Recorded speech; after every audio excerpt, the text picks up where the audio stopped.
بسم الله الرحمن الرحيم. السلام عليكم ورحمة الله وبركاته. ازيكم يا حبايبي، عاملين ايه؟ يلا تعالوا نشوف نعمل وصفة البطاطس ديت مع الكفتة الجميلة دي معانا ازاي. يلا بسم الله.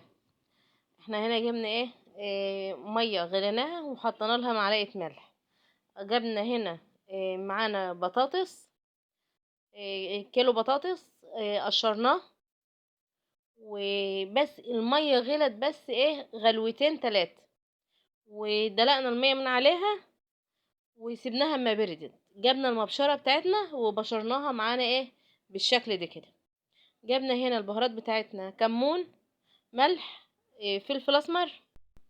كمون وملح وفلفل اسمر وشطه وبابريكا، والشطه حسب الرغبه. ومعانا هنا معلقتين نشا وربطه كزبره او بقدونس اللي متوفر عندك.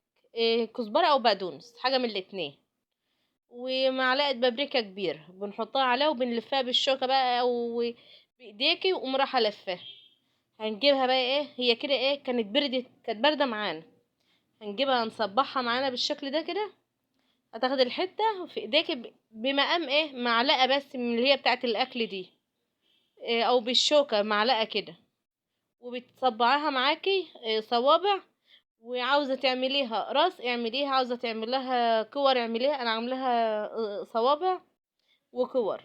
والله ما فيهم واحده فكت، ولغايه اخر واحده مفيش زيت اي حاجه خالص.